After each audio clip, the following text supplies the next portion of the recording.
Henry's got us on YouTube, so we're looking good.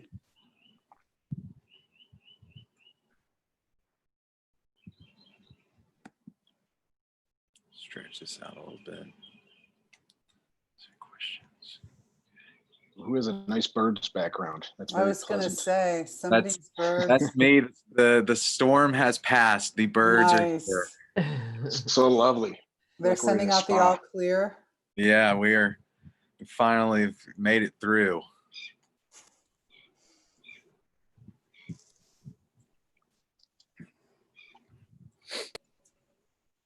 There's a bird sanctuary that's right up the street, so it's like a huge ecosystem of all walks of life, and it's like Jurassic Park over there.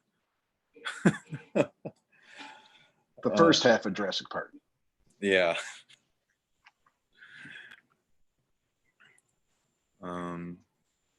Henry's getting situated. Henry, you got your mute on. Sorry, there I am. Hi, everybody. Good morning. I think that Happy Monday, everyone. happy Monday as Is it well. Monday? We waiting on 5-1. We're waiting on 5-1. Devin Hughes coming in. He's on his way. Okay.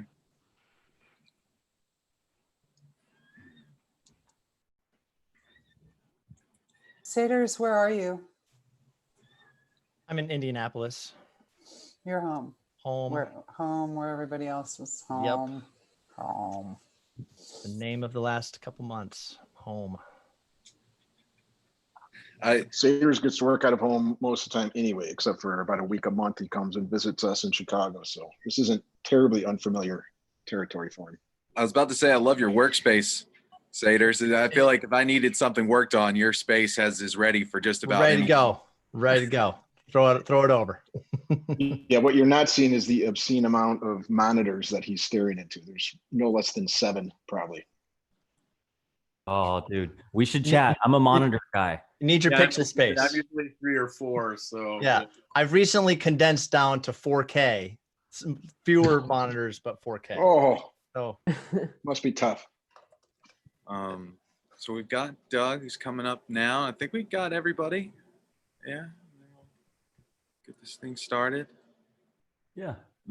We are full Hollywood Squares today. We're looking Yeah. good. Well, welcome everyone. Good morning, good afternoon, good evening to everyone who is tuning in with us. We are thankful to be here as in 2 times a week, building on this resource and giving back to the community on all things tour management and the eco space that circulates around that. Today we are diving into Master Tour, which we couldn't be more excited to have some of the pros behind it that are with us today to talk all about it. So I'm going to pass the baton over to Henry and let him do the intro, and we'll get this thing rolling. Thanks, Mark. Today we're talking Master Tour. I didn't have time to write out a proper intro but today we're going to talk with the Steve Jobs and the Steve Wozniak of our industry. I call jobs. You guys decide who's who, but these guys are on that line of innovators in the tech space, and so we're going to talk about a platform called Master Tour. But first, let's just meet our special guests, Paul Bradley and Saders.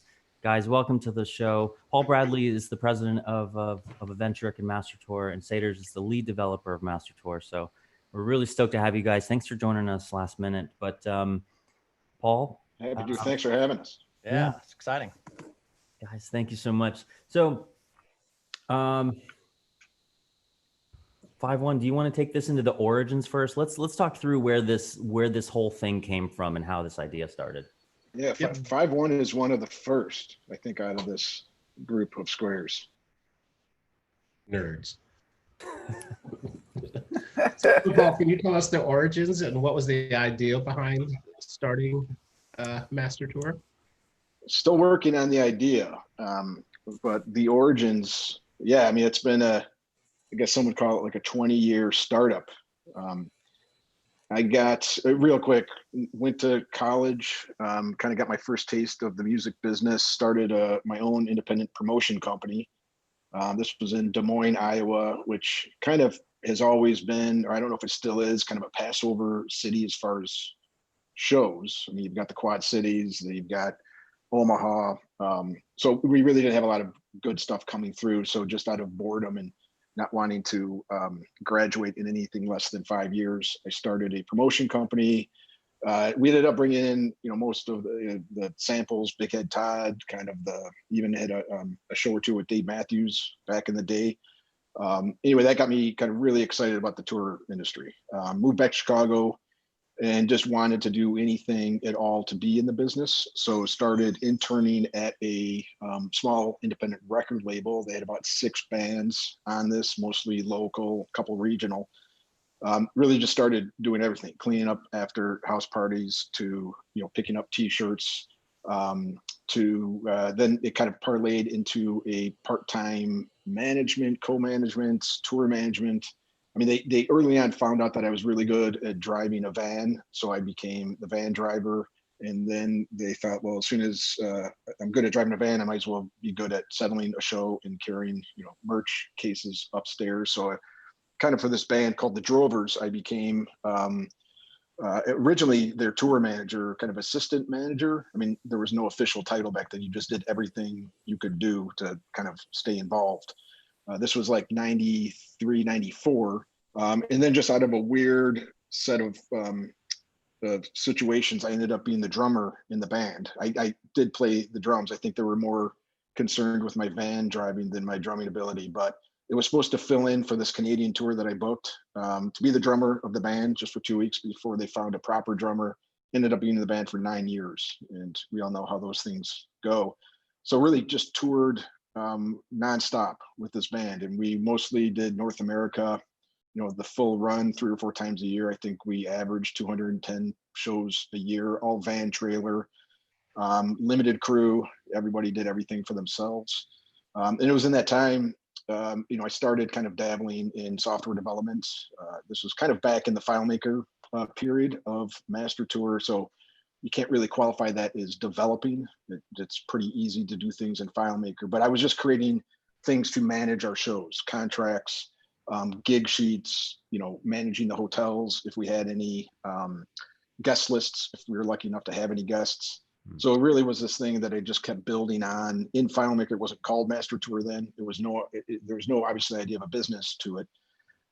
So went through this for 3 or 4 years. Fortunately, then we pulled in a bunch of crew from. We all were kind of hanging out at Metro in Chicago. We were friendly with all their crew. They were all, a lot of them had been out with the Smashing Pumpkins. So just as any band that at this stage is playing 200 capacity venues across the country, what do? You hire 4 crew guys, because that's what you need, for a really small band. But one of the crew guys, Ian Kuhn, who eventually became the co-founder of Production Consultants Guild. I know Rungy, if you guys 5-1 can remember those days. He had developed, the real original version of Master Tour for the Smashing Pumpkins back in, well before he was with my band. And so during the time we toured together for about 1.5 years, Ian and I just collaborated and shared tricks and FileMaker things, really, again, with nothing more than just developing it for the tour we were on. The biggest, probably fortunate stroke of luck for the business was then he was hired by the Dave Matthews Band. I'm going to call it 97. And anything I say date range can be plus or minus 5 years because it gets pretty foggy. So Ian was hired as a monitor engineer for Dave Matthews. He's still with them to this day, but immediately he brought his software to Dave and to Corin Capshaw, the manager, and they embraced it. They really thought that this was an innovative way to do touring easier. So really for the next 3 or 4 years, 5, 6 years, it was, Ian out with Dave Matthews developing it for them.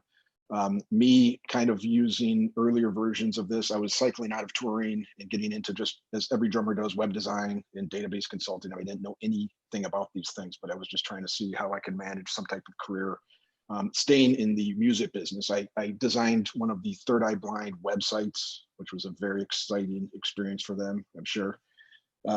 So anyway, I really wanted to stay in the business, and it was now we're 98, 99. Dave Matthews had really, really pushed what they wanted Master Tour to do. So I got more involved with helping Ian kind of build that side of it. And just fortunately, it was Dave Matthews, and they were super innovative on all things technology and touring. And they, being Dave Matthews Band, they had a lot of friends. So, we started working and just giving the software to anybody that would want to use it.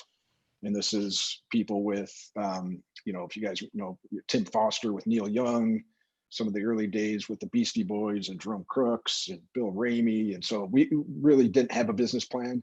Just we're giving what we were building as the early version of Master Tour database, still in FileMaker, to any of our friends that would care to use it. 5.1 right here was one of the original guys like this.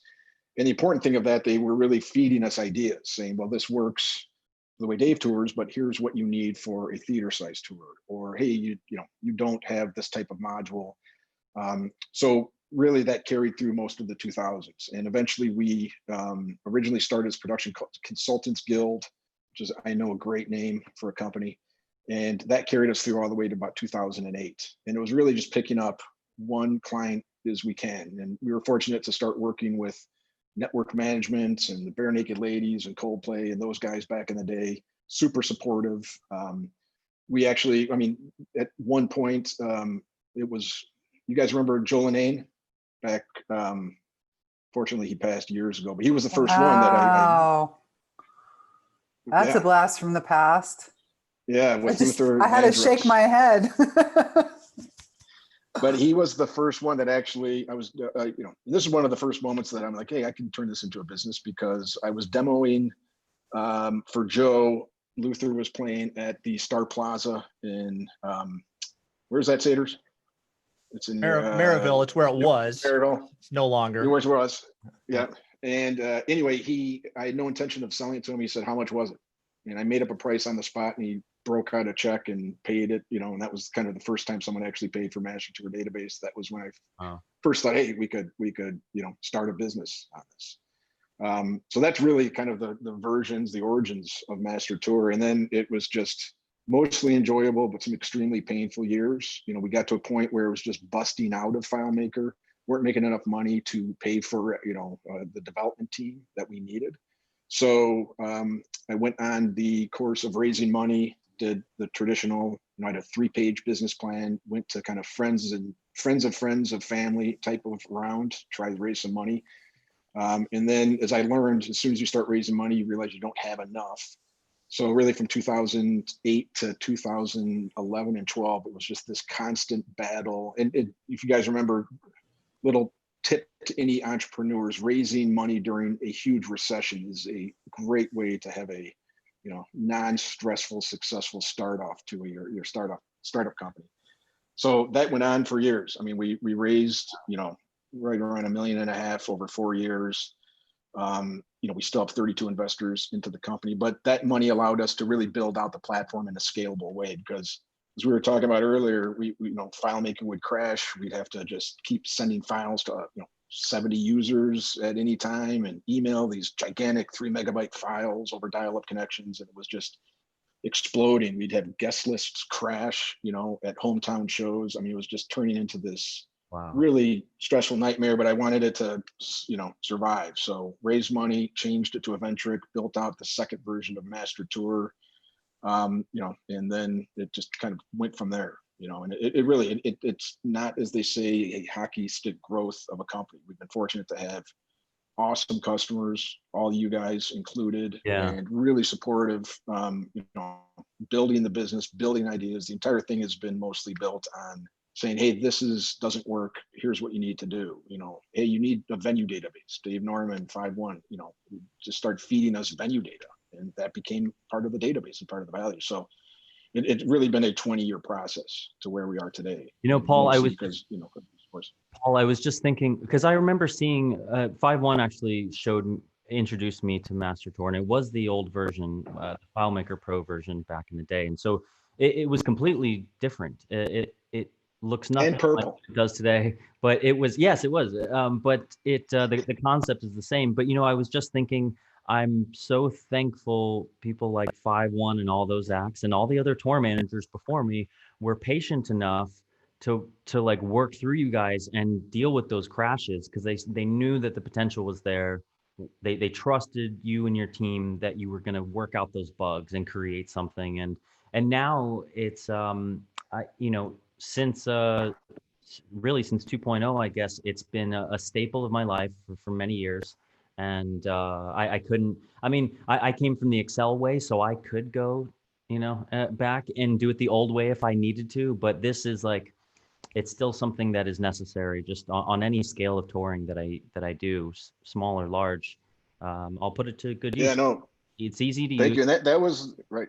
And that was the big challenge starting this, because we weren't, making a better mousetrap. It really just didn't exist. So it was really difficult convincing people to use it when back then, it was, 3-ring binders and Excel sheets. And, there was most of the people we would introduce this to would say, why do I need this? I can do everything the way I've been doing for 15 years. So it was a long path to convert people to use it. And just like you said, people were, we've had massive failures in the business and the software, and people stuck with us. So that's, such a great thing that most businesses starting up don't have, that tolerance and that, kind of support to help build it.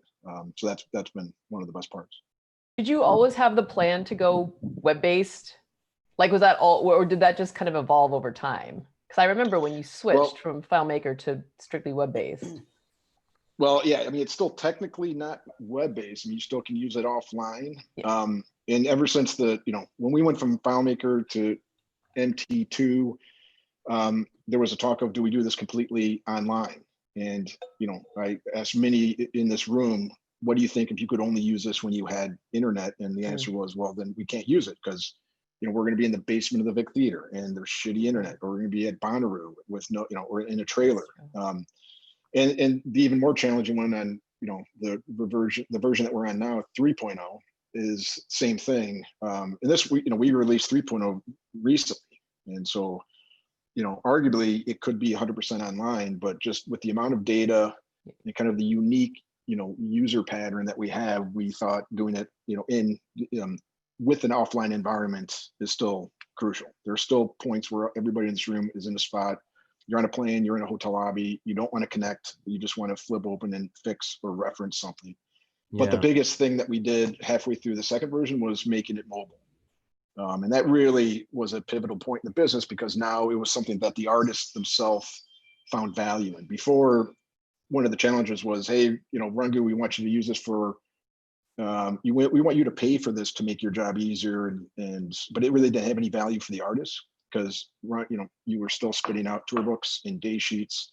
As soon as we introduced the mobile version, where the artists and the crew could look at a real-time updated tour book, day sheet, interact with it, put in guest lists, that was a game changer, because then the value really bled over to the management and to the artist side of things. That made the biggest difference.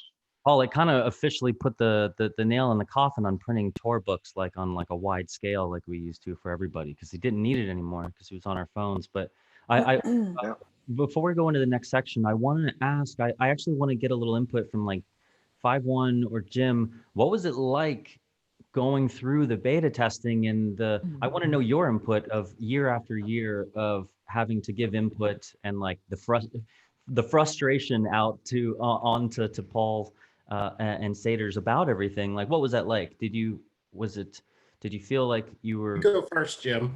Well, This is a safe place. You can be honest. If you there was I can't think of his name now. It was this audio guy out of Nashville that had been doing also with him and his wife, Bridge. It was Bridge something. They were doing a database too, I think before you were, and it was good. But he was a touring guy, and it would.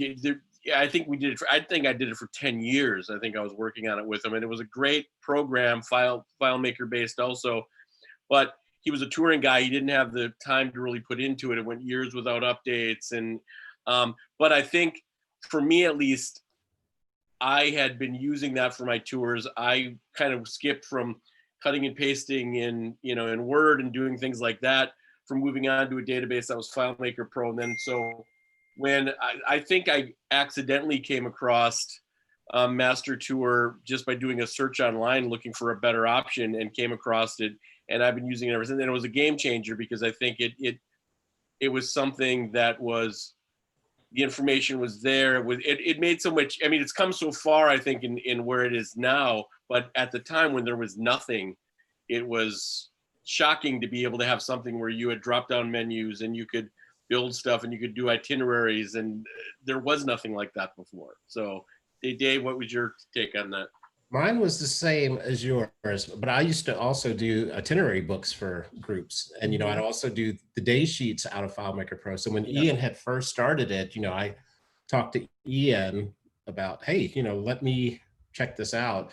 And Paul, I think you remember you were saying earlier it was purple, but it was also, I was looking at an old version of when I did the itineraries for Green Day, like back in 99 or 2000 or so, and it was like yellow, purple, orange, green. Each tab was a different color, and when you would open it up, obviously, yeah, it was just too bright.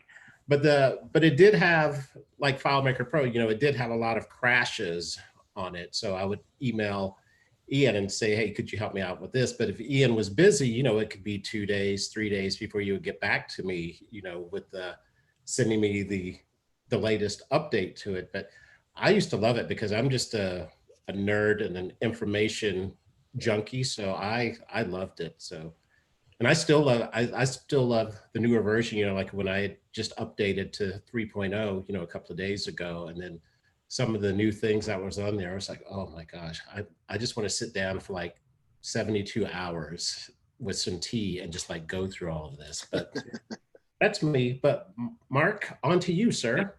Yeah, so it's so great to hear all the innovations in the path of Master Tour and how it's all come to light. So now we've made it to 3.0, and we're going to start kind of diving into a basic tutorial. We're going to pass it over to Saders, and he is going to give us a brief run through of the tour setup of 101. So we will kind of hit all the bullet points and kind of bring you up to speed on where we're at with Master awesome. Tour 3. Awesome. Yeah, and really quick on Saders too was a very fortunate find for us. He comes from far more extensive touring background than anybody in our company. I don't know, 15 years mainly with One Republic, and then a bunch of others. But Saders started working with us years ago, and it was just a perfect element of having someone that is so intimate with the road. And now one of our main developers, so he really has that understanding of what works, what's needed, what is actually going to be valuable out. So there you go. Yeah, thanks. So, yeah, just like Paul said, it's a blast to be working on the other side of the touring world. I spent a long time as a TM front of house for bands where I was the only guy, to production coordinator with tours with 30, 50 plus crew people. And so spanning the range of the touring industry, it's fun to be making an app that can actually serve all of those industries. So I'll go ahead and take us through Master Tour as if we're creating an organization and tour, and some dates for the very first time if you're completely brand new to Master Tour. So I'll go ahead and start the add new organization. So if you create a demo account on our website and log into Master Tour for the first time, this is what you'll see is get a organization created. Now, I went to a random band name generator website to come up with the name for our band today. And today's band name is The Hesitant Permits. Why not? Okay, so we punched our name in, and next step is if we had some logos. Oh, and of course it.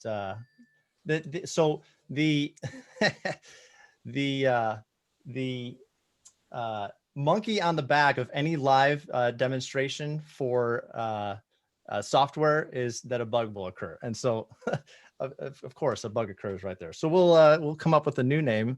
We'll say Hesitant Permit, and hit next.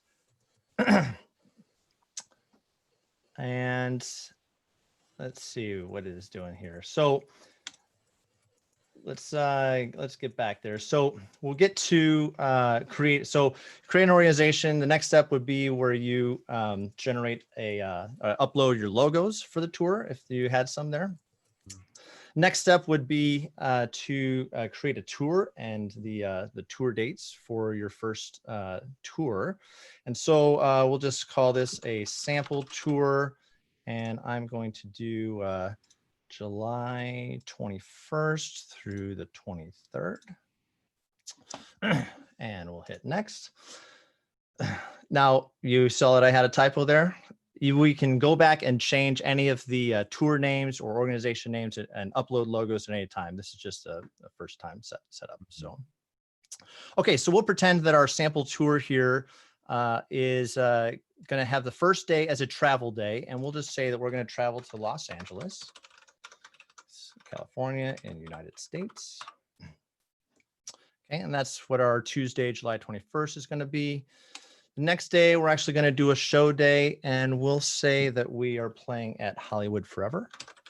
Hey, Saters, while we're doing this, also I'd like to note that if you have one professional account, and we may touch on this further a little bit into the webinar, but if you have one professional account, you can set up as many tours as you'd like and can have as many organizations as you'd like under one account. Also, to point out, when he's plugging in these locations, it is automatically accounting for time zone, which I think were a couple points that we had talked about earlier on. Yeah, perfect. So I just punched in the venue for Hollywood Forever, and you'll see this little tidbit down here saying that Master Tour has detected that this is going to be in the Pacific Daylight Time Zone for July 22nd. Time zones are actually really hard, and so Master Tour is trying to do a lot of the work for you. For example, we detect whether it's in daylight savings or non-daylight savings. We detect what the core time zone is for you, and that's based all off of the location of the event. So Hollywood Forever will do a show there on July 22nd, and the 23rd we'll just say that's a day off, and we'll be in Los Angeles again. Okay. Okay, so it's setting up that tour, and now we are greeted at the dashboard. Now you'll see it's pretty empty for our travel day. We haven't put in any travel details, but just to give us some orientation to what we're looking at here. So we are looking at Tuesday, July 21st. It's our travel day to Los Angeles. And on the left-hand side, you can see some options for different sections of Master Tour to drill in for this day that we are looking at. On the right side here is our list of dates that are within this tour. So we set up 3 dates: our travel day, our actual show day, and then our day off. You can always add more dates to the tour using this plus sign down here, and it'll just pop up and ask you what dates you need to add in. If we did belong to multiple organizations and tours, we can use the top left section of Master Tour. That'll show us the different organizations that we belong to and the tours within that. So you can see here's our sample tour, and this icon right next to the tour name is our settings area for the organization and tour. And because I am a perfectionist, I cannot go on any longer without that typo being fixed. So we'll go down to our tour settings and we'll switch the capital O to lowercase. That would have bugged me the rest of the time. So, okay. So let's go to our show day here on the 22nd. And you can see it added in the venue details, basic contact info, and gives us a map. But let's go ahead and drill into the event section here. And you can see that we're getting a little bit more details on the event, and we can click into venue, and that's where we see some of the details of this actual location. Now it pulled in some details about this venue. So it says it's a 4,000 cap. Here's some previous names. Now this is a venue that exists in the Master Tour venue database, and so it had some info on it. If you are playing a venue that does not exist in our database yet, that venue searching list does pull from Google as well. And so you can start with a place from Google, or you can just manually type in your own place as well. So we didn't add a promoter yet. So we'll go ahead and add a promoter. And I think there is best show productions. I thought there was one. Oh, there's not one that exists in this organization. It's a brand new organization. So we'll just say Live Nation. And because I'm in Indianapolis, it's localizing it to Indianapolis, but you could punch in any promoter there. And we'll give it a second. And there we go. Pops up with the promoter information. We could add more phone numbers and contacts to email and whatnot of who is on that show. I want to keep going through the different tabs that we have here for the event. Yeah, I'd love to put emphasis on that for anyone that's new to this as well, that like you'll save yourself a lot of data entry time. Their resource with venues are infinite lists from all the tours that are happening right now. So when you're going into a build process, always do your due diligence to try and get your venues in there in advance, and then you can go in and put in additional details and kind of mold around it. Yeah, exactly. So these additional tabs here that you see, production, facilities, equipment, these are currently blank slates, but we have lots of different fields that you can add in for details that you want to track about this venue. So for instance, if you wanted the dimensions of the stage, we'll say it's 40 by 30 by 20.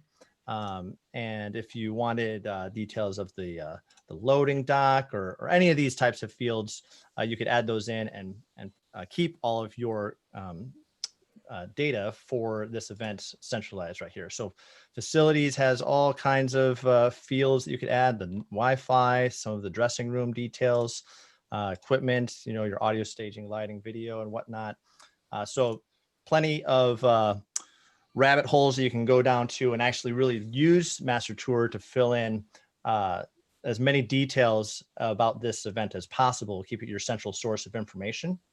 And sorry to cut in, but go ahead. You do also have in Master Tour some venues that it will pull in already some of the production stuff on particular venues also. That's right. So you're not having to start from scratch. That's right. So a lot of our venues do have those details filled in. And so it will load in a lot of the details that we have in the database. We always encourage you to, of course, touch base with your production contacts and vet all of the details. But yes, a lot of our venues have starting points for that.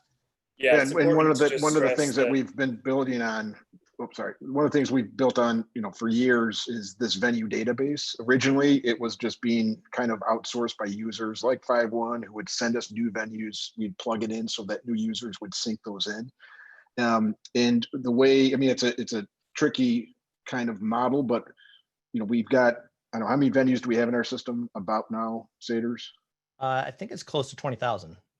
Yeah, so 20,000 venues, and we're probably close to 4,000 of those that are being self-managed.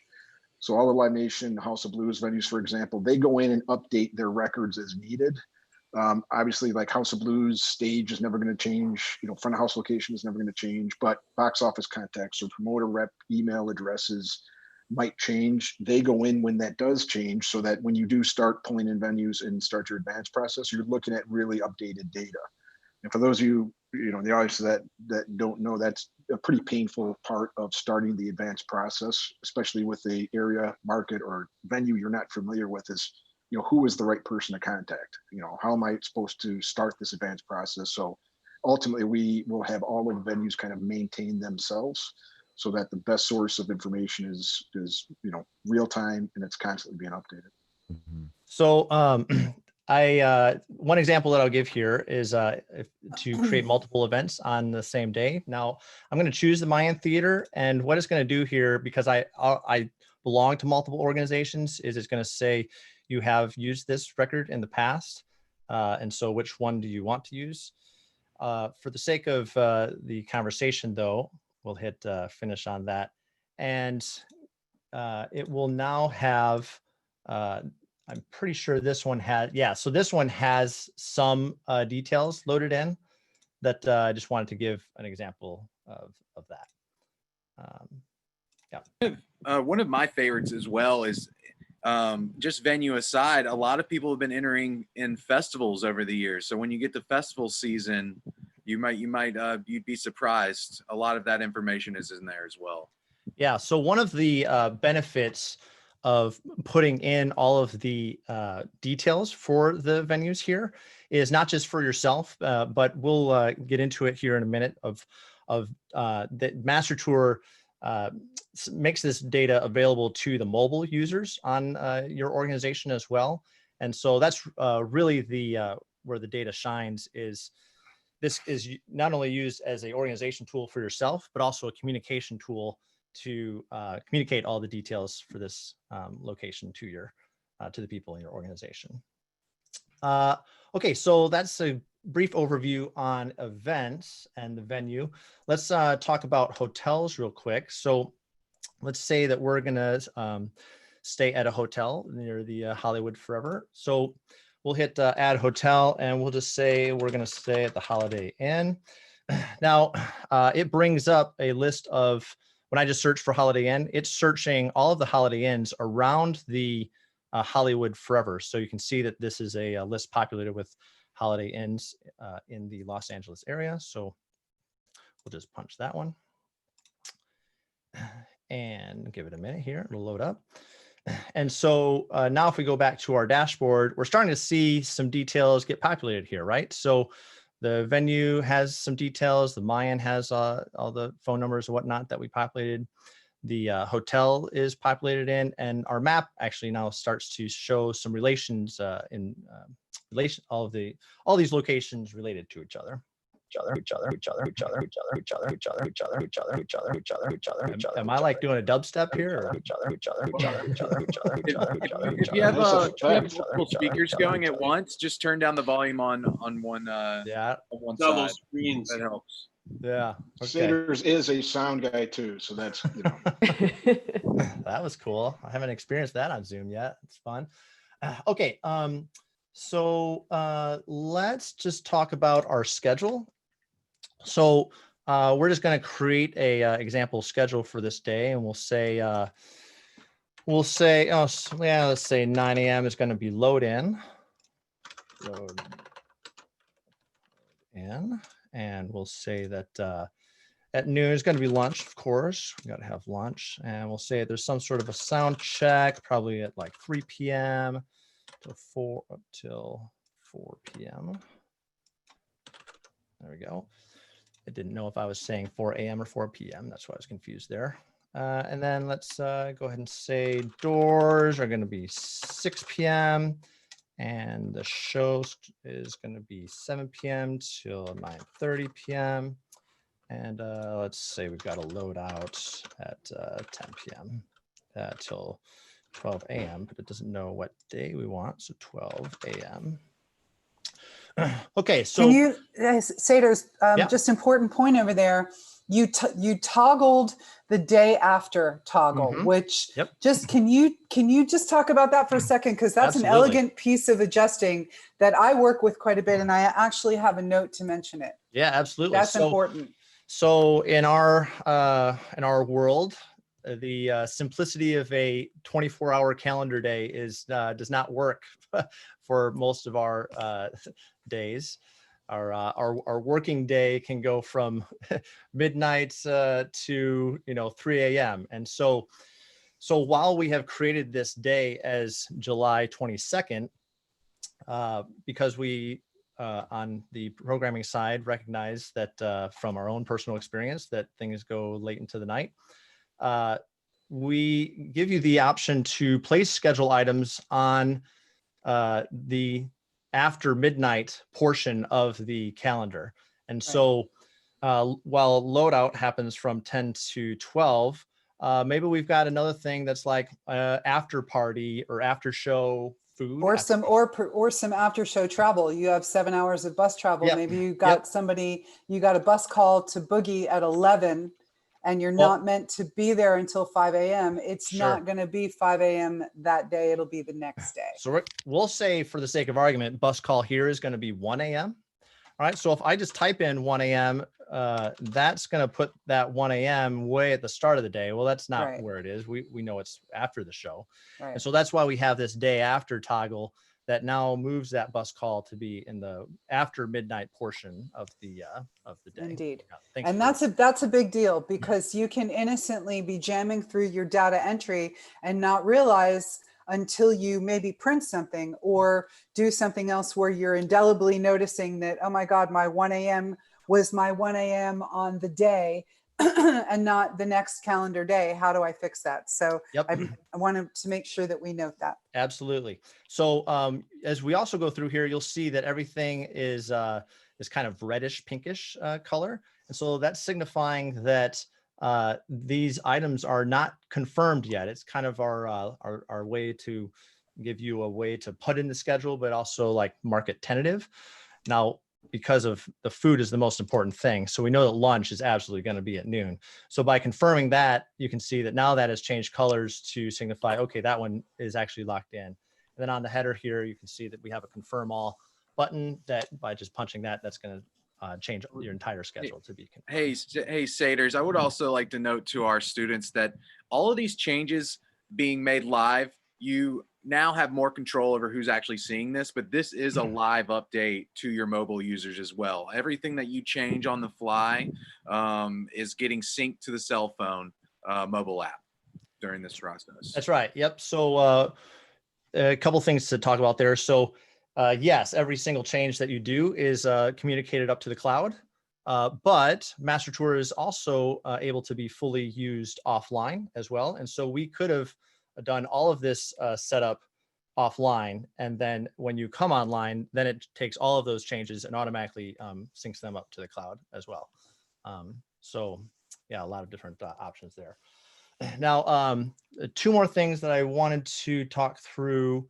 Well, at least two more. There's lots of things I could talk through here. Okay.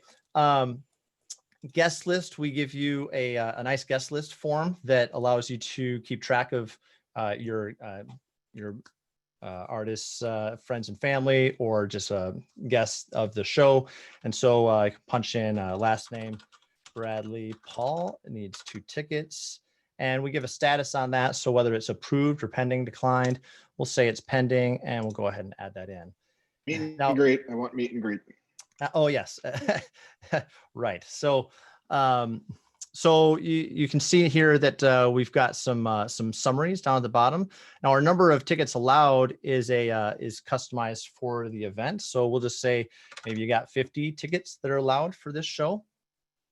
But let me move my screen here if I can. There we go. Yep. So right, and so we have 2 new and pending, and we still have 50 remaining. So that doesn't make sense, right?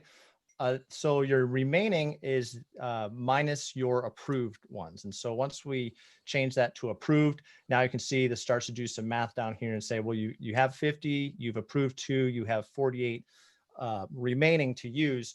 This is not a hard limit by any means. This is just giving you some simple math to know how to manage the requests and allotments that you have. We also have sorry, one more thing on the guest list is your mobile users can also put in their guest list requests through the mobile app as well. And those will all get tabulated here. So you have a centralized place to manage all of those.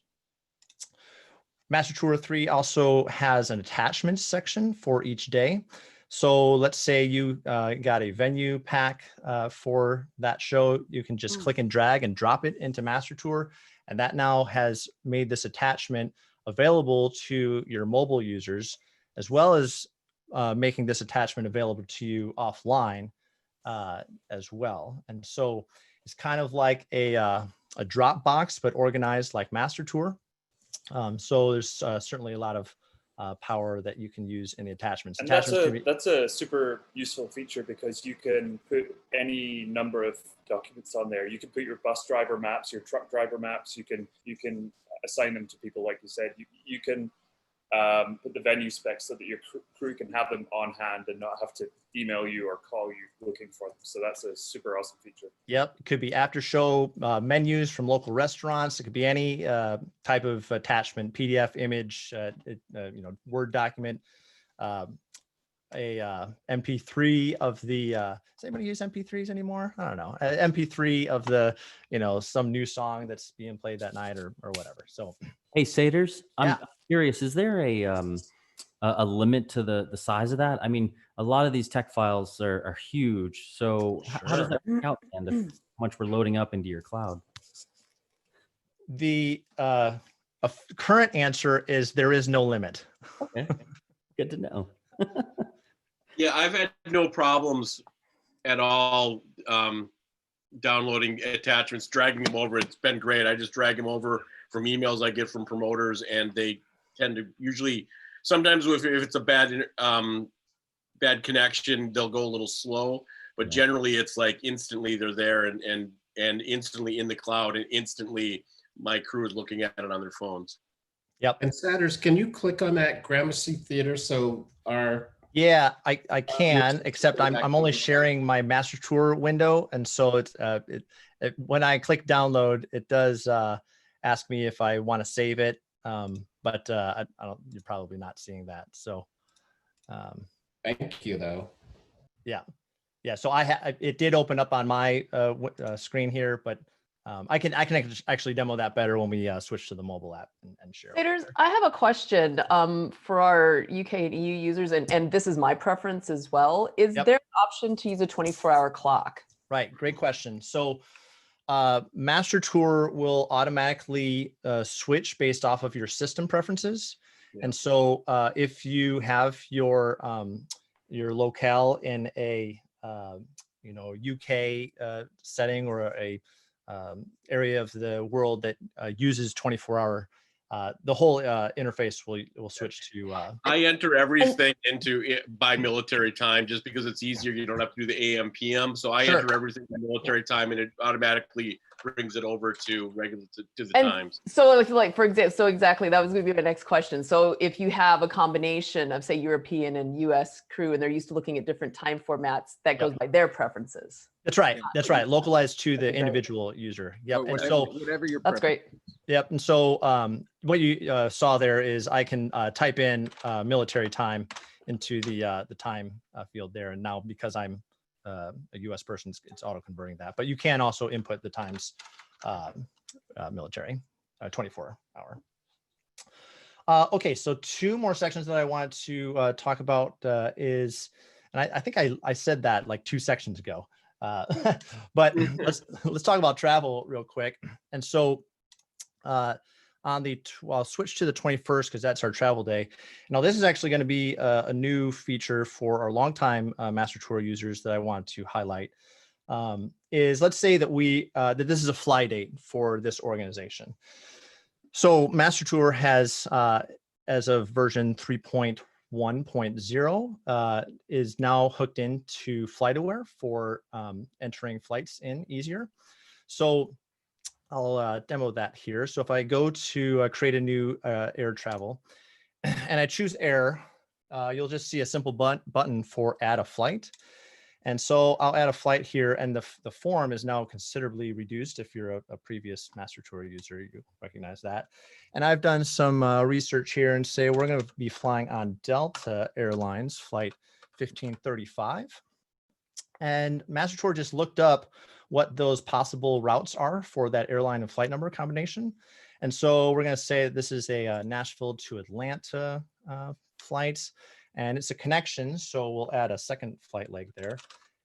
And the second flight is Delta 1701 from Atlanta to LA. And we'll hit done on that. And now in those quick, simple steps, Master Tour has pulled in all of the times, the origin and destinations, the durations of the flight, the layover, and likewise. So Absolutely incredible. much Absolutely. faster Yeah, way. that's going to be. Oh, good. Life changing. Yeah, thank you. Yep. No, I got a the big cool whoop thing- whoop. Very I'm excited. texting people Yeah, about it. After Very 15 second years, phase we of this finally then. got it. So we're Yes. very excited about that that functionality. Now I'll And take real a step- quick, Sater, sorry to interrupt, but the second phase of that too will be where kind of a flight dashboard where you can see all your flights in real time with alerts on changes. Oh, good. So that if there are delays, if there's changes in kind of baggage claim across 5-10 different airlines, you'll have this kind of travel window with almost like a travel control center. Will give you all these live updates on your crew. So examples, you could shift your van or runner pickup times. If someone's coming in 30 minutes earlier, you can alert that crew member, hey, jump on this van because you're getting in 30 minutes earlier. So it's going to be pretty cool. Yep. So just to take that one step farther, this new feature is not just adding flights into MasterTour, but it also now does flight tracking as well. Flight tracking. Yep. So you can see actually your live flight status within Where, MasterTour. honestly, this is enough to like throw a party about. Yeah. Like, that functionality Like is we're at huge. I thought you weren't listening to me for all those years. I begged you to do something. I figured you weren't listening. You finally showed me you're listening to me. We're always listening. I feel like we're at TourCon. Like Yeah. Seriously. So this what we're looking at here is a flight that's actually in the air right now, June 22nd. I did some homework, and it's a flight that departed 5 minutes early. It's estimated to arrive into Dallas Fort Worth 3 minutes early, and our layover is an hour. Now, if I also created a flight that a flight combination this morning that the first flight would not make the second flight's layover because of the arrival time of the first flight, and so. You can see that it shows a little alert here saying, yeah, this person now has a 17-minute, they're missing their next flight by 17 minutes. And so, yeah, what Paul was alluding to is the next step for us is to be able to do push notifications to the mobile application to tour administrators, letting this person's flight has been interrupted. And you may even, the objective there is that you would know before your lead singer calls you saying that he has missed his flight and stuck at the airport. So you can be a little proactive on that. Now I'm sorry. Right. I don't know if you just mentioned this and I was too excited to hear it, but if a flight goes rogue and the system is tracking it, but you're not logged on, can you set it to send you a message? Yeah.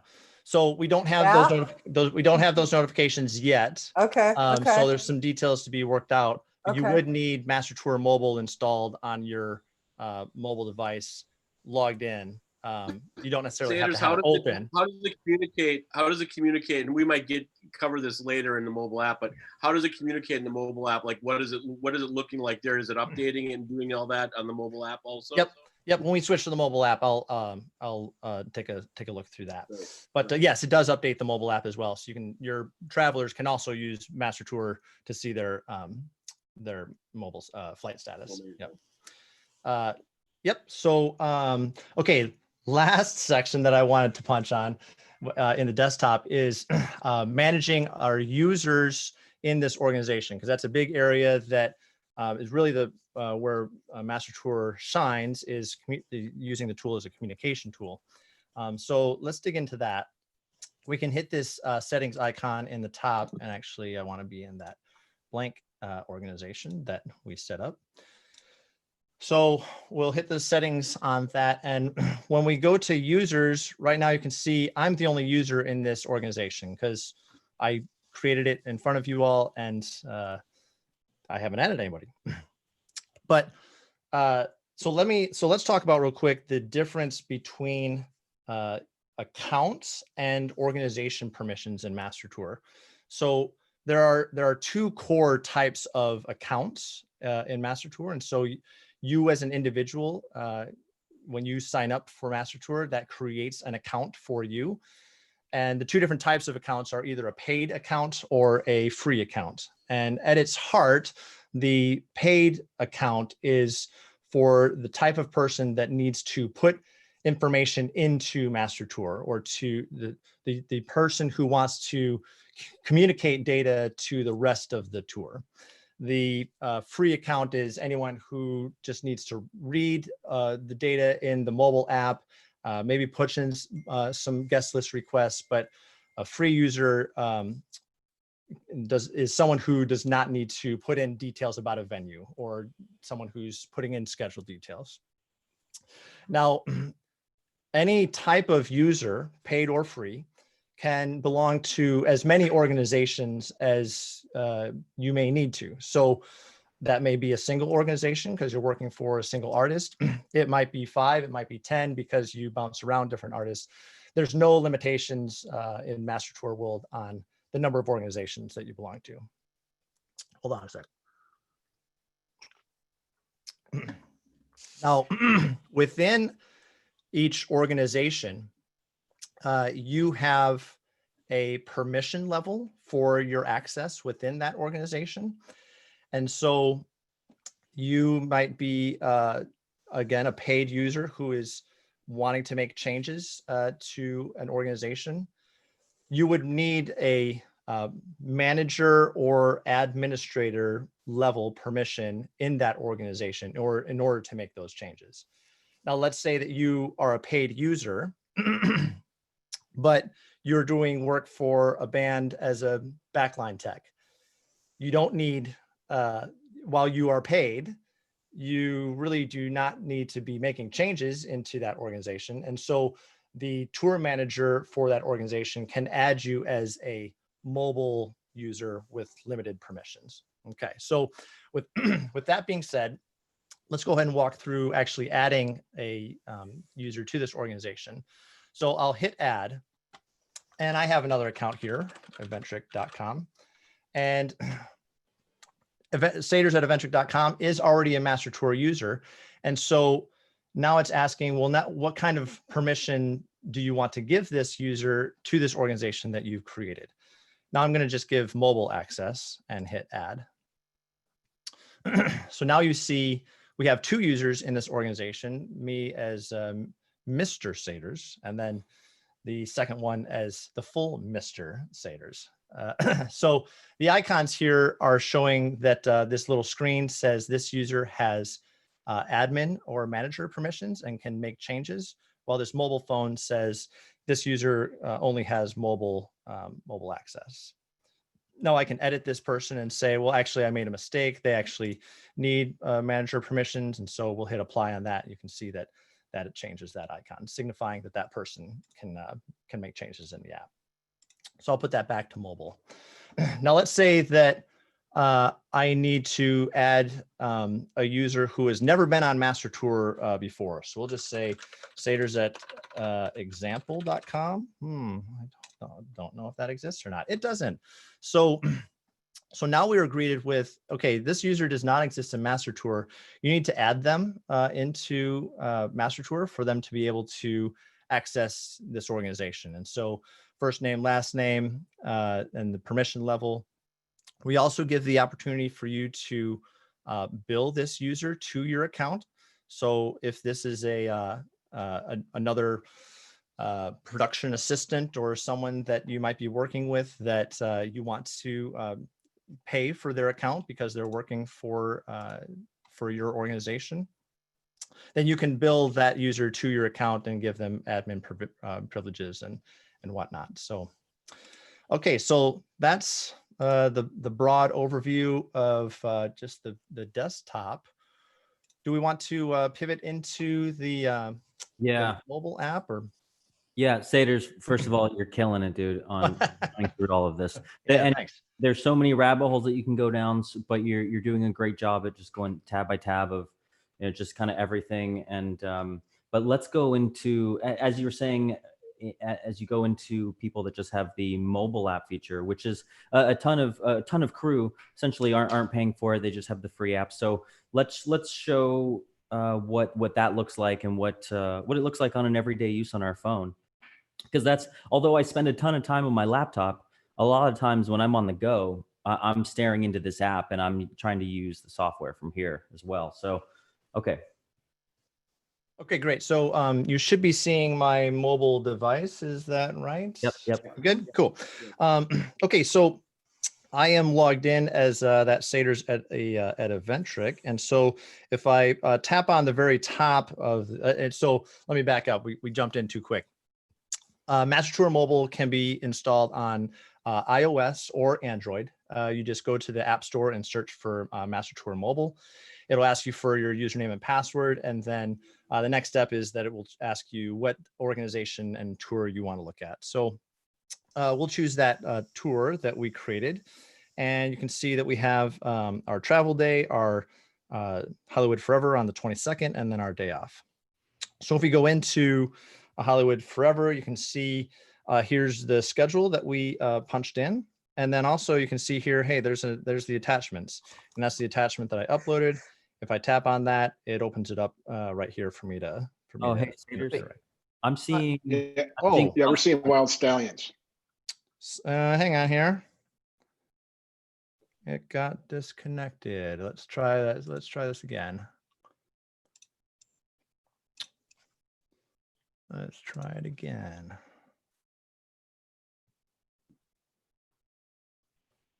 Let's see, is Zoom going to work for us now?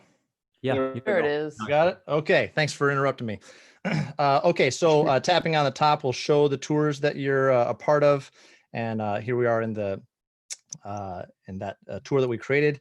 Tapping on the 22nd, there we see our schedule that we created and that attachment for the theater pack venue list. And so it opens the attachment right then and there.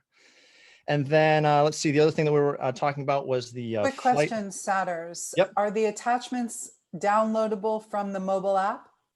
They are, yep. And so let's see, get back to that. And so when we tap on that, it's not only downloads it, but it also allows us to share it or open it in a different application that is on the user's device. Game changer right Yep. there. Wow. Okay, so that's to, sorry, go ahead. That's just a huge option to Yeah. have. You have those right when you're looking at all the details and you got those attachments there. That Yeah. really is great. Yeah, awesome. So if we go to the travel day, you can see that there's the flight that we punched in on the 21st. Now it's on the 21st, and so there isn't any flight details yet because it's way far in the future. But if we navigate to the flight that we had for today, here's the one with interrupted travel. So you can see that it's showing a little alert to the user. And then likewise, if we go to the one that's in the air at the moment, you can see that there it is. It's in flight. Estimated arrival now 5 minutes early. Hey, we're making up time. That's Yeah, great. So Holy moly. what have I missed? Do you, while we have a moment, are we still in mobile flight tracking? Yeah. Tagging feature. Can you go a little bit about possibly what it looks like when you are shooting? Let's say you make a last minute change in the middle of the night to the day sheet, and you want to send out a message to your crew and the folks who are using the Master Tour app to note a change. Yep. Can you talk about how we do that?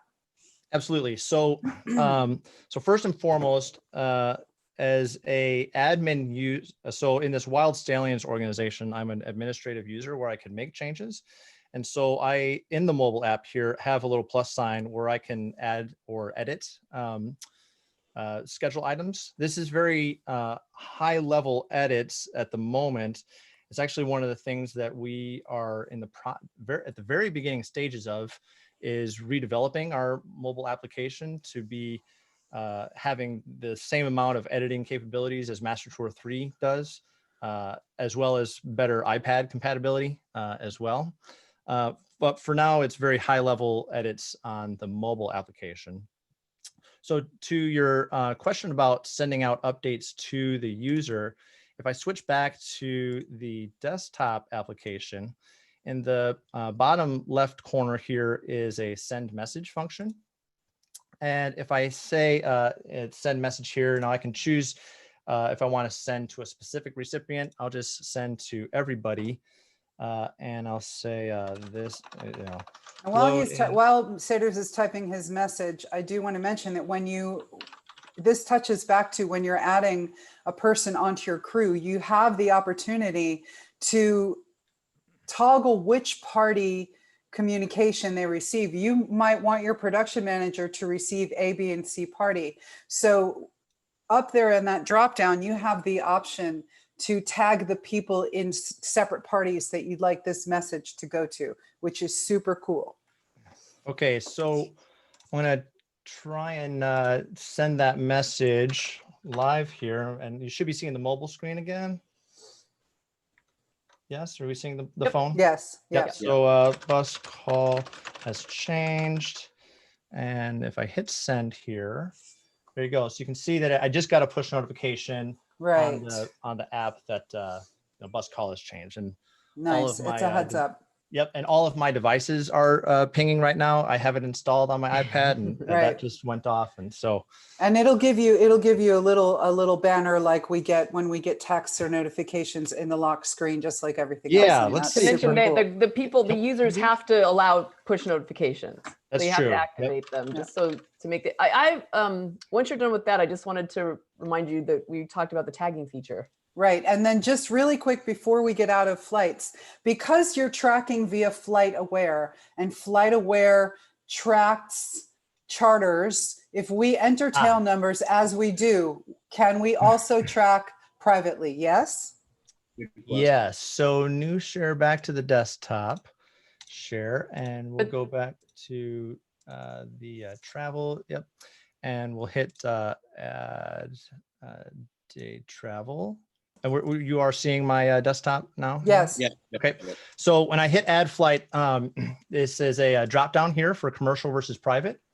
And so if you choose a private flight, then that's where you have a tail number, Nice. aircraft Okay, type, fantastic. the capacity. And yes, so if you do enter a matching tail number to whatever your private flight is, and FlightAware is tracking that, then it would have tracking enabled. That's Yeah. great. It's also important to know that not every private flight is tracked. That's right. Yeah. That's right. So that's why I give that big caveat. Yeah, exactly. If FlightAware has Pilot. it. Yeah, Right. yeah. Right, correct. If FlightAware has it, we'll have Yeah. it. Yeah. But you do have now a separate drop down to toggle in commercial versus private, which Awesome. is That's a right. newbie. Yep. So Which is if great. this was a Gulfstream, it's So like 14 even if you're people, not, LAX, to LAS. even if you don't have live tracking, you What can about- still. Do you it's have still great. Do you Can have you put FBOs in there? Yeah, can you put in like Teterboro? Hmm. I want to see an FBO. Yeah. So that's a great question. We're adding I'd also love to see trains as well. If you're doing a lot of travel in Europe, I'm always entering in trains, and I'd love to see that as well. If you're able to show. let's see. How do you spell Teterboro? Or do you know the Teter. Teter. Yeah. There you go. Teterboro? And we'll say ORD. For our students, an FBO is a private airport. Stands for fixed base operator. It's a private airport, so it wouldn't necessarily show up. But it did here. Well, Yeah, but yes. FBOs do have They have addresses, but that could get a little weird Right. because you're also going to Like Signature or Yeah. Horizon. Clean Air. right. I'm happy to speak to all this here. So the FBOs operate at the airports, and so what we currently have is a directory of airports. The next it is planned to integrate places for FBOs to be attached to the flight records, so that if you're doing Signature versus Atlantic or whatnot, that the actual FBO on the field that you're using can be attached to the record. So That's awesome. That's yes. So Great. currently it's just airport directory with plans for FBOs and whatnot to come. So No, yeah, so- good questions. Saders, were you able to cross over into trains? Oh yeah. Okay. So currently, if we look at I should just make a new item here. So our rail form and our ground transportation and sea travel, those have not changed yet. the infrastructure that we've put in place allows us that when we get to wanting to upgrade our rail tracking system, that we can use similar type formats as the FlightAware.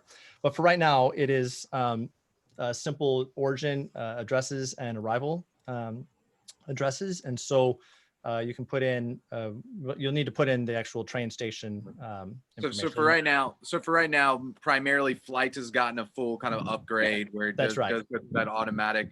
And then for trains, boats, anything like that, we just go back to our tour manager primal instincts. Grab the wheel. For now, yeah. Okay. Yeah. Now let's see. Oh, and tagging. The- Tagging, Tagging. Yep. tagging.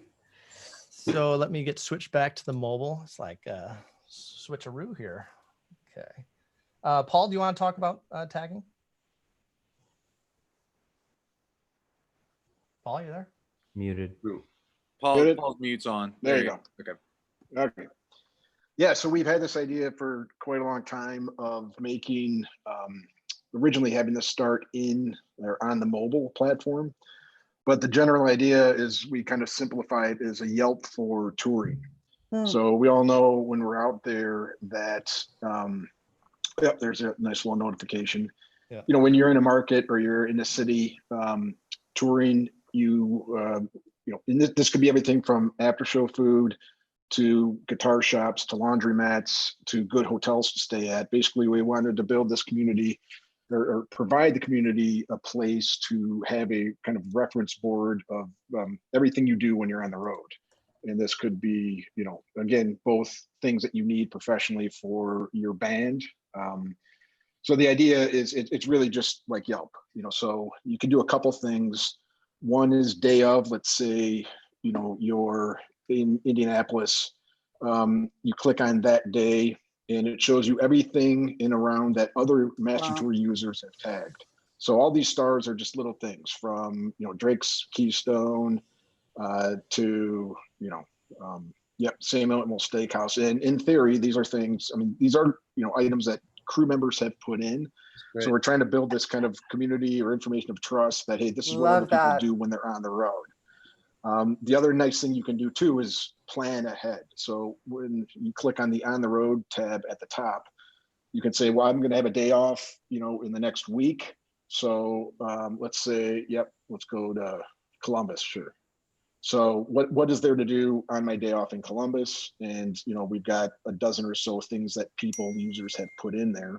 And then it's going to grow. I mean, you can rate it, you can tag it, you can comment on it. We're going to make it eventually once the content builds, so you can filter it. Say, I want, you know, food, I want guitar shop, I want record store. So you can kind of drill down on the results more specifically. Wow, But this this is is available amazing. for, yeah, this is available for all our users. What I I- mean, so What I you know, love it's about something that, no, keep going. I'm sorry, Paul. Keep going. no, go ahead. I was saying what I love about this is all people that are within the Master Tour community space, and it is reviewed by people that tour for a living. So you are getting reviews from people that live this life and that are on the road. And that's you know, so, for it's so a year. useful to us. I always want to know what, I was going to say, Nicole's like after show food. We all always are banging our heads against the desk all day long about how to reinvent Yeah, how after show to food differentiate, every right. single day. So if people have been through and had great experiences and could tag it in Master Tour, That's great. Yeah. We also have a Mind different blown. set of things that, you know, for example, if we're going out for dinner, say catering is not provided. We want somewhere close to the venue. We want somewhere with a quick service. We want somewhere where we can get takeout. These things are maybe not the same set of variables that people who go to dine out for a night out are looking to verify it's- things based on. Yeah, where Yelp can be a little bit unspecific, like not, but we're looking for something specific, which we know when we know what we're looking for when we go to a place, which that's because great. closing at 9 o'clock doesn't pertain to us. Exactly. Right. Exactly. Yeah, You know that's the idea that using Yelp is just overwhelming. It doesn't really, you know, it gives you what's popular to the general world. You know, Yeah. very importantly, this isn't a pay to play. You know, we don't take advertisements. This is all user generated content. So Cool. You know, that we want people to put in what they like to do and, you know, have other crew members see that. So And and we've kind of soft launched this over the years, but we're really gonna, you know, start to make the functionality better, more searchable, you know, shareable. So you can really, you know, we can start to build this. while everyone's get- home, I we love can it. all be inputting our local spots right now. That's right. That's There you great. go. Perfect.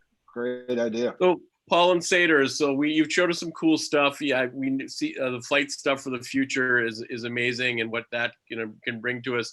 But what else? What other innovations do you have coming up? What else do you see in the future for Master Tour, and that's going to blow our minds?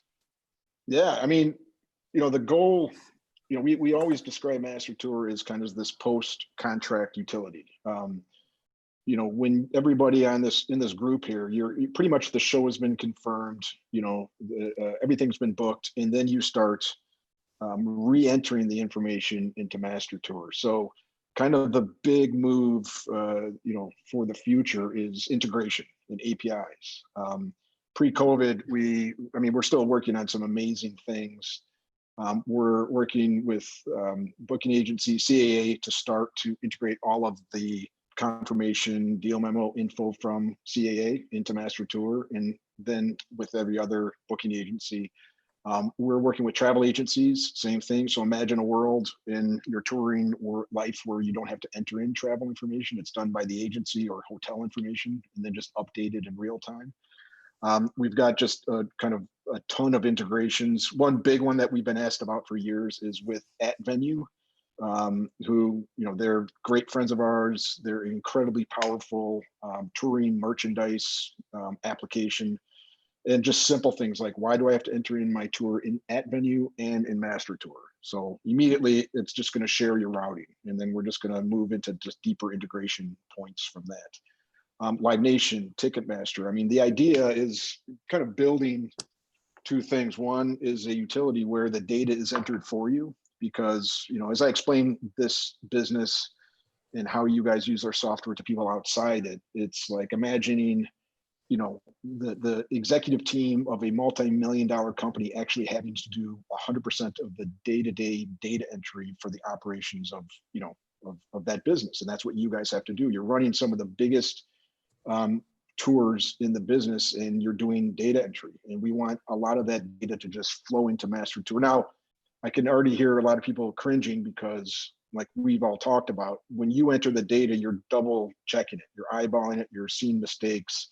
So we're very conscious of that process. We don't want this data to just slip in that you don't notice. And the next thing you know, you haven't confirmed something and your crew is seeing that it's true when it's not. So we're taking that very seriously. It's the same process we use with the guest list, where the guest list, you know, is a pretty sensitive part of your world, especially you tour managers.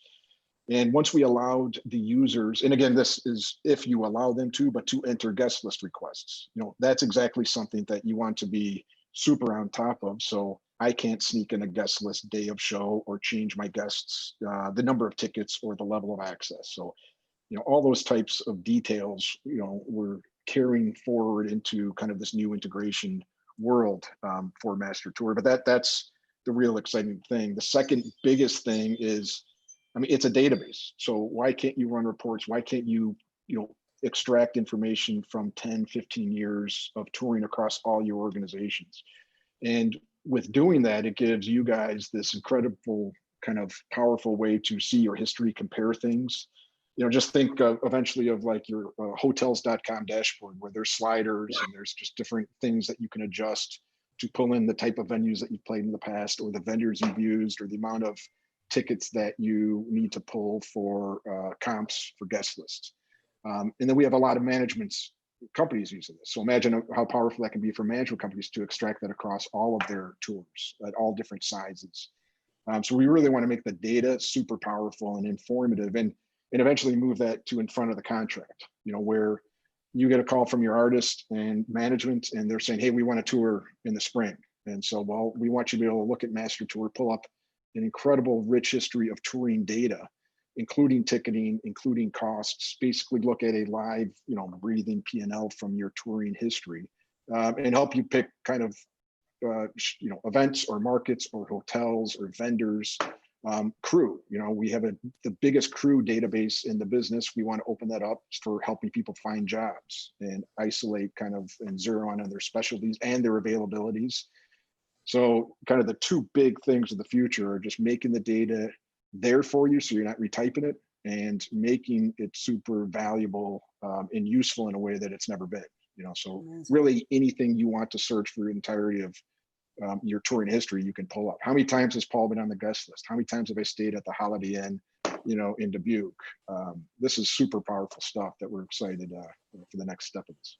Very cool. That's very cool. Yeah. So as we're moving along, Satyrs, perhaps you and I can spend a moment talking about fine-tuning some tips and tricks. Sure. One thing I would love for you to share, which is a major time saver for me, is the template function, the schedule template function. Okay. So when you're adding, when I add a tour, I generally will go in and add, let's say that we have a run and we're going to do 3 weeks, take a break, do another 4 to 6 weeks. I might call that spring 2020. Now, if you get to a point in your tour where you know that you're going to load in approximately the same time each day, your meal times are going to be the same time each day, your doors are going to be as similar and showtime similar, Satyrs will show us how to create a template that you can add this to as you're going along, so you're not typing the same times every day. If you're loading up a couple of months of work, it could save you so much time. So over to you. Yeah, great. So this schedule that we have on this day that we created is pretty generic. And so we'll just use that as an example. So up at the top here, we have a save as template button. And so we'll just save that and we'll call it, typical tour date. And we'll hit save on that. Template has been created. Okay, so now let's go to the 23rd. And let's just pretend that, okay, this, what we thought was a day off, it's actually now a show day because they want to book as many shows as they can. So show day. Not unusual. Exactly. So we see that we have a blank schedule, but we also have a template drop down here. And so now if we drop that down, it says select template to use, and we have typical tour date. And so we'll choose that and hit apply. Wait, hang on, back up 1 second. Okay. That toggle, that replace all, watch those toggles, okay? Because this is where you start to mess yourself up, because I've done it. You may have some things in there that are still happening. Maybe you do, maybe you don't. So you want to make sure that you're looking at those toggles, replace all items. Also, you may have some travel in there that is still going to happen. So you want to make sure that you're not, or interviews or interviews or things for your. Indeed. Right. You don't want to overwrite yourself. I made a heinous mistake after hours and hours of data entry. I think we got it back for you though. We did. We were beta testing number 3, and I didn't toggle correctly, and I lost everything. So it was difficult. Also, but you got it back. But we got it back. We totally got it back because Satyrs is amazing and their team is fantastic. Also, yes, it's team effort. Another quick thing to talk about, as you just put a title in for your radio interview. Can you go back to that for a second? Mm-hmm. Click that. So you have an option to, in your travel, to use a custom template or a title that's already built by Master Tour. Oh, yes. Okay. Yeah, let's hit that next. I just really wanted to talk through those drop downs real quick. Yep. So there's 2 options here: replace all schedule items and replace all travel items. And so if you choose nothing, then it's going to just add the template to the schedule that you have on the day. And so I have radio interview already on here. And so by not checking anything, you hit apply, it's adding that template to the events that you already have. Right. Now, if I go back and I say, no, replace all the schedule items, because whatever was happening on this day is being replaced with this date, with this template, and I hit apply, Now it's taken that radio interview off because it has replaced everything. And you'll also notice here that when it loads up as a template, it's loading it up unconfirmed. And so you do have to click that confirm all in order to confirm those. If you need to tweak your templates, they're under the settings in your organization under schedules. And you can see typical tour date. And this is if you actually need to make changes to that template as you go along. Now, to Adrian's point about the auto title, if we go back to travel and we have this example drive in here. Now, we have this little drop down here that's handy for pulling in addresses for the day. And so let's just say we're going to put in a drive from the hotel to the venue. All right.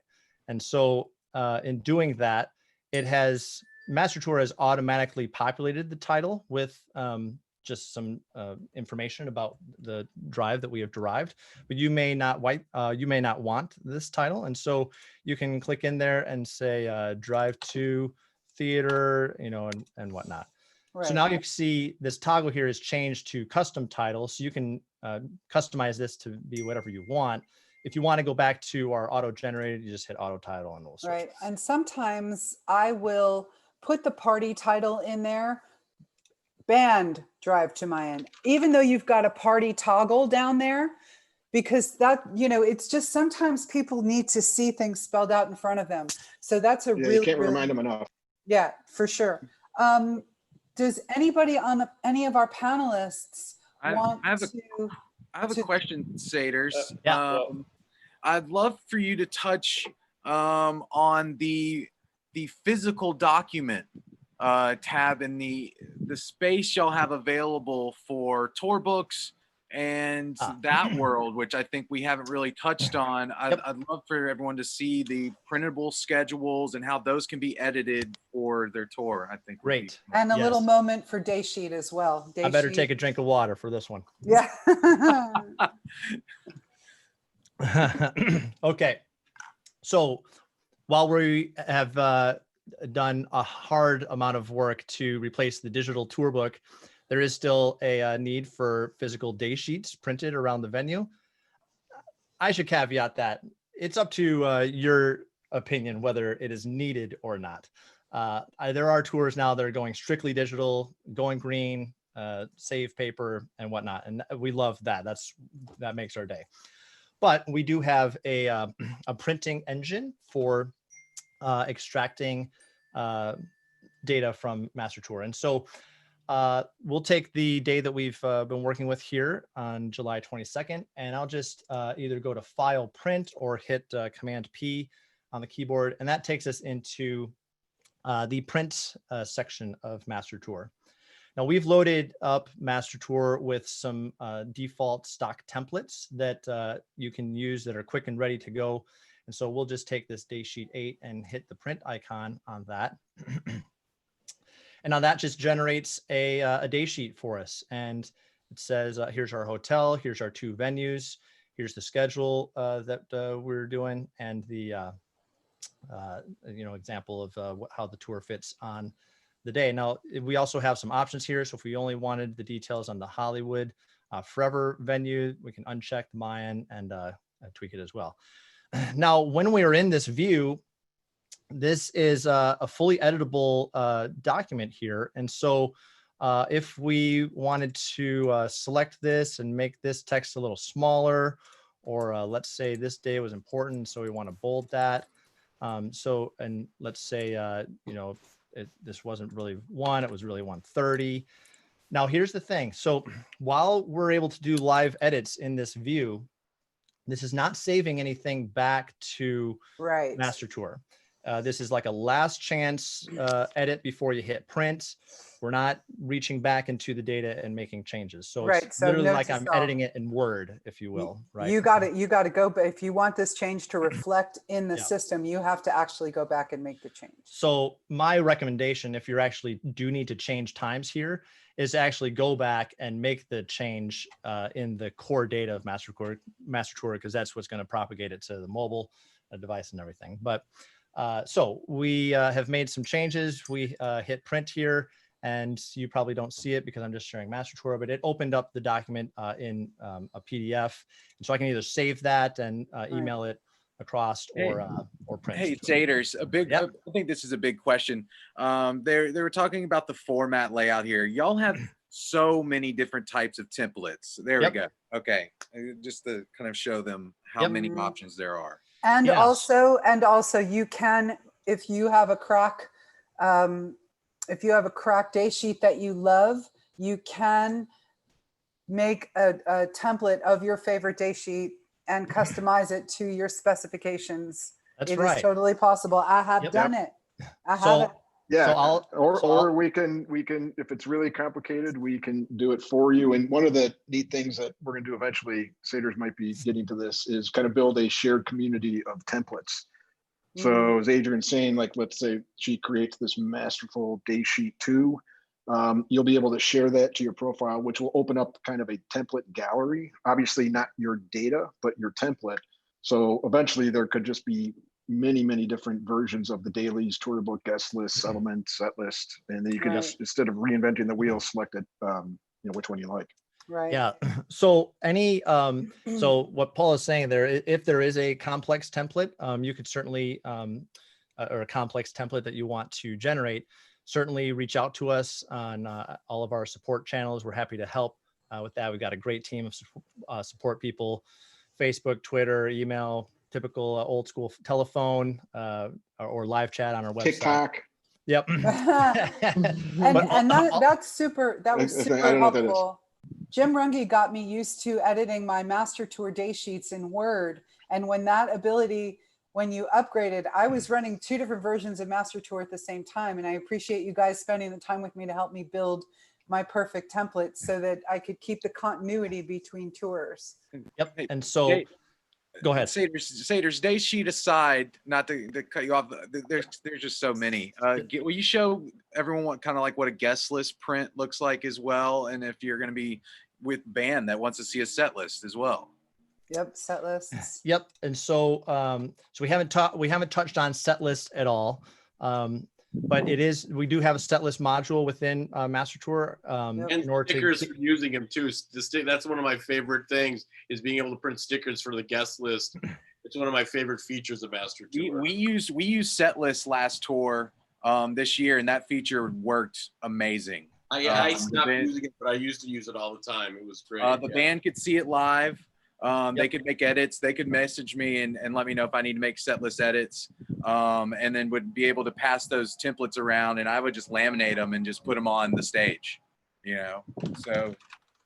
Yeah, so I'll just quickly create some sample songs here. So you do have to add songs into your organization's song pool to be able to set up a set list. And so I've added song A and song B here. And then if we go back to our date, then on the set list here, we can add those songs in, and then those now are part of our set list. If I had added times, it would show the running totals and whatnot. So if I go back into print and now hit set list and hit print, of course I did something wrong. Let's see. Oh, there we go. Yep. So it would show your set list here. So that's like the 30-second overview of set list. There's a mobile view of set list as well. It's a certainly powerful feature. For the labels on guest list, or for guest list labels, like if you wanted to print your guest list names onto some Avery labels to peel those off and put them onto envelopes so that it's nice and easy for the box office. It's very clear. It's not handwritten scribbles and whatnot. We have this Avery label template down here that if we hit print on those, we have just the one request for Paul Bradley. And so you can print that out. Those are formatted for the Avery labels. And it will show you how many passes and all that on there too, if they have passes. So you just put it on the envelope and you just stuff the envelopes as you go through. It's great. Yeah. So I wanted to briefly touch on just generating your own print template. Any templates that we make on MasterTour side we all use the same template formatter, template generation tool that you have access to. And so anything that can be done, you have access to the tools. It's a little complex, but we'll just get in there. So I hit add template, and I'm starting from a blank slate. And so we'll say Sater's day sheet. And you have all these blocks on the right sidebar that you can click and drag into the view. And so I'll grab out a text block, and I'll say, we want the organization name centered up, and we want that nice and big, and add a row. And we want, in this row, we want it to be 2 columns. And so we'll drag the schedule out over here. And on the schedule, we want let's say we'll do the start time with the title of it. And we'll say no footer, no header. Okay, and then let's say on this side, we want our the venue address. All right, so we'll hit venue and drop that there. And we want the venue name, venue address. So as you can see here, I have access to all of the fields in MasterTour that we can generate our own template from. So I'm just generating a template. Now, if I hit print preview, it's now going to grab that template and populate it with the data from the day. And so that's like the very, very quick overview of templating. But you can change fonts, you can change font sizes, styling, colors. You can really go to your heart's content. Dude, the that's rad. templates I haven't stay seen that yet. with- That's really cool. yeah. The templates stay with the organization. And Right. so if I were to switch to my Wild Stallions organization, I have a different pool of templates in here. But, and also while you're hovering over the templates, you see that there's this gray icon that looks like 2 sheets of paper. Clicking that actually copies our template into an editable version. So you have a starting place to go from instead of starting from completely scratch. Oh shit. So there you go. That's Um, rad, man. That's Good great. job, man. While we're talking about Incredible. tips and tricks, I just wanted to touch on the notes section, which you will see on the dashboard. And the notes are great because they automatically, when your crew members on on their phone application, iPad application, the notes section is the first thing that comes up if you put a bunch of notes in there. So what I like to do, whilst all the information can be attributed to the venue in the event section, is just to put some key information in the notes, whether it be, it depends on the artist, depends on the tour, but some of my artists like to see the Wi-Fi passwords, the venue access, the buyout or catering, bus parking, Right. showers and laundry, just some of the real absolute essentials of the day, so that when they're busy and they know they've got 1 pair of underwear left, they check through the venues and see where laundry's coming up, Right. And that's crucial, and it auto populates to the top of the page in their app, so they see it first when they open the day, and that you can put, and also those notes section can be added to the day sheet as well. So I don't know if you want to put in some information. Maybe there's an after party. Maybe Right. something's happening that day. Maybe you want to put in a fun fact of the day to lighten everyone's mood. That's a great way to do that. Notes are super important. I mean, I'm so OCD about notes, and even with communication as well. We keep going back. Communication is key to being a better evolved tour manager. Man, I have so many notes I put on each day, whether it's a fun place to go or where everyone needs to be. So Just, And just a reminder that, catering might be and even if it just says, hi, this is a regular day, nothing new, or please see below, because, not everybody reads the day sheet, which if is it's all. a crew's birthday, I'll say happy birthday to Right. so-and-so at the top. It could Yeah. be anything. Yeah, the notes Actually- section is like a catch-all for Yeah. anything that a field might not contain. Yep. Can I just show you mine real quick? Yeah. Oh, here we go. Sorry. Yeah, well, if I was pulling it up, I mean, the original version, the main thing, especially the the version that started with Ian was just about building tour books. That really all it was to generate tour books. And still, even though, we can be slightly credited for, killing the tour book business, there's still enough people out there that want tour books. So we keep that kind of as a function in Master Tour. Right. Well, and also and that was remember, my bones of contention is that we don't actually print them. I need to generate a PDF and send it around. And that's what we use because we've gone green and we're not really doing many bound books anymore. If it's a long one, we may, but if it's several short ones, we're going to rely on the PDF that I generate from Master Tour. Can you guys see the screen? Yeah, I see that. Yeah, that's great.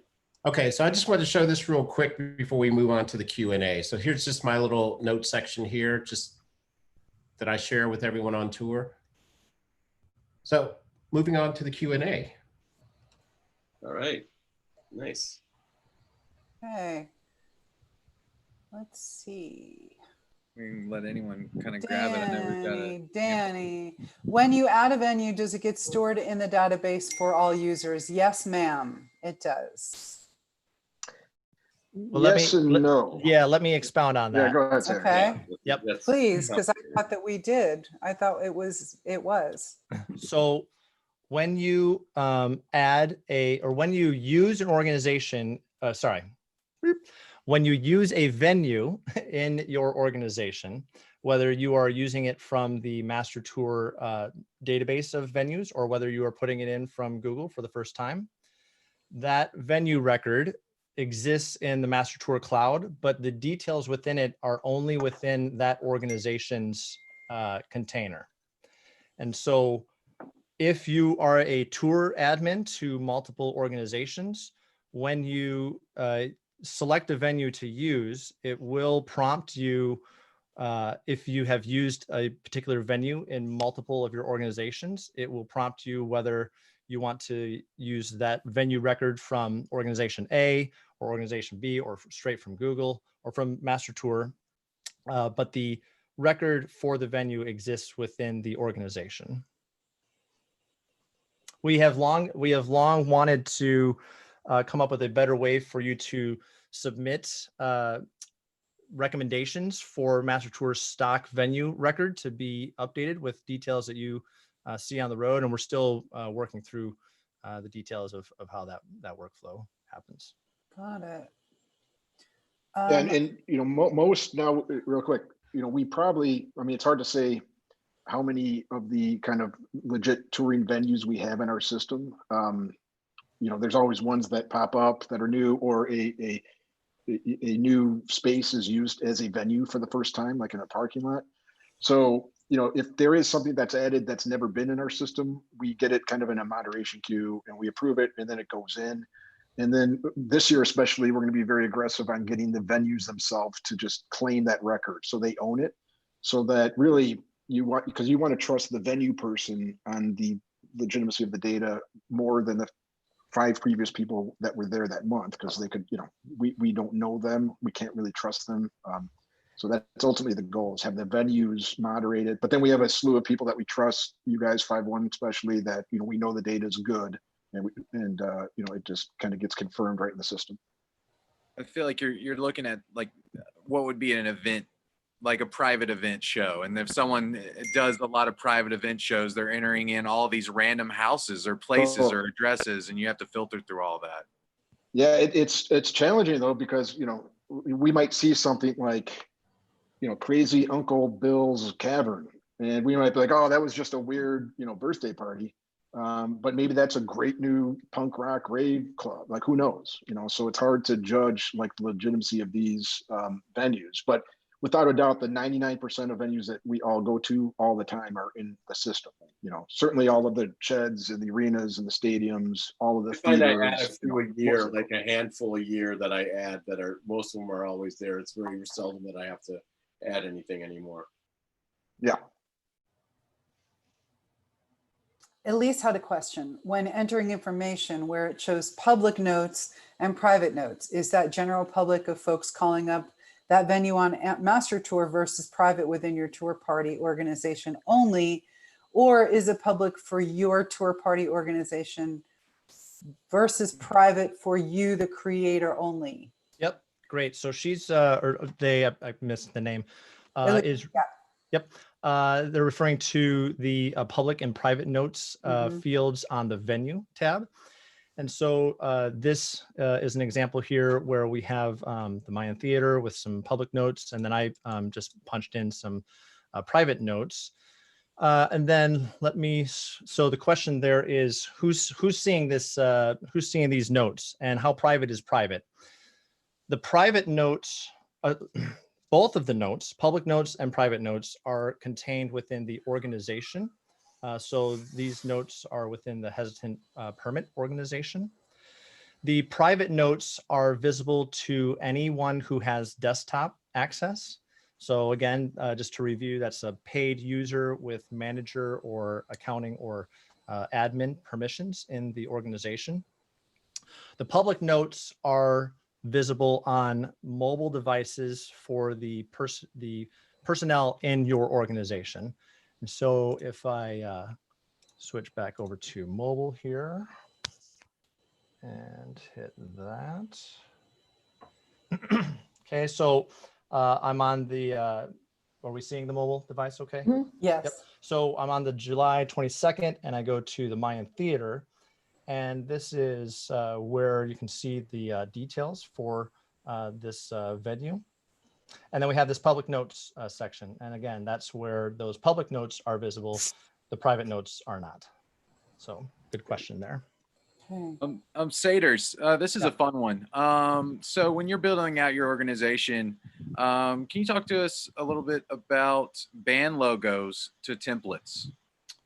Yes, awesome. Okay, so switch back to desktop. And we'll use our Wild Stallions organization as an example here. So if I go to the settings for Wild Stallions and to logos, you can see that there are some logos that have been uploaded for this organization. So if we then go into printing for this organization, some of the templates that we have some logos in there. And so if we hit print, you can see that has pulled in the logo that was uploaded for this organization. Now, if I, let's see, if I let's go ahead and copy this and say we wanted to make some changes to that logo. So I have options of which logo I want to use. And so I can use that primary logo, adjust some sizes of it if I wanted, to really see those two guys and adjust like that. So. Yep. Boom. Here's one. Nicole's asking, can you download your past tours in a PDF or other formats for archiving purposes? Yeah, great question. So what we have in Master Tour Desktop is, and I'm not going to be able to demo this very well, but in the file menu, there is a export, and within that is export tour details as CSV. And that is going to export the current tour that you have selected as a CSV file with lots of columns for different schedule items, the details of the day. And so that's probably what I would suggest is the best if you're trying to get at the raw data. As far as a PDF is concerned, you could do a multi-day print, which is where you can select a range of dates to print. And so I'm going to choose that day to here, and I think that's going to be enough. So when you choose multi-day print, essentially what it's doing is it's allowing you to choose what template you want to use for what type of day is in that range. And so in the range of dates that I selected, I have a travel day, I have travel days and show days. And so I can choose different templates for those days. And so I'll just choose tour book for both of these and hit next. And so there it just crunched and made a multi-day print that is containing all of the details within that day. Now I did choose today forward. You could certainly choose any dates in the past as well. The desktop app always has passed. And when you hit print here, it actually generates it as a PDF that you can save and store somewhere in Dropbox or archives and whatnot. So yeah, good question. Another thing while we're looking at here that we just released with Master Tour 3.1.1 today is weather on the dashboard. And so Oh, yeah. Nice. any day within the next 10 days, I believe it is, we'll have the weather forecast for that day pulled in. This is provided by Weather Ops. And so as your Master Tour gets, your workspace here gets larger or smaller, we show more days of forecast there and whatnot. So Setters, will that show up in the day sheet? At the moment, I manually enter my weather at the top in the header. yeah, that is a coming soon. That is Come like a on next with thing. it. The next Come thing on. we want to do 2 is weeks. weather on the day sheet. But you have Come on. forecast, high low temps, percentage of precipitation, wind speeds, and then sunrise, sunset. So Nice. and Well, the guys- the day highlighted here is the day of the event, right? So it's a Thursday event. That's why Thursday is highlighted there. This Well, has been guys. incredible. Yeah. We are Yeah, thank you. beyond thankful way for y'all deep. being here with us for this. This has been wonderful. We Yeah. can't wait for you guys to get back out on the road to start using it again. I know. And and I wanted to mention also to attendees, if you have any people that are users, if you have any suggestions or input, reach out. Like Eventric really encourages it. And you can always ask questions directly. Like these guys are really on it.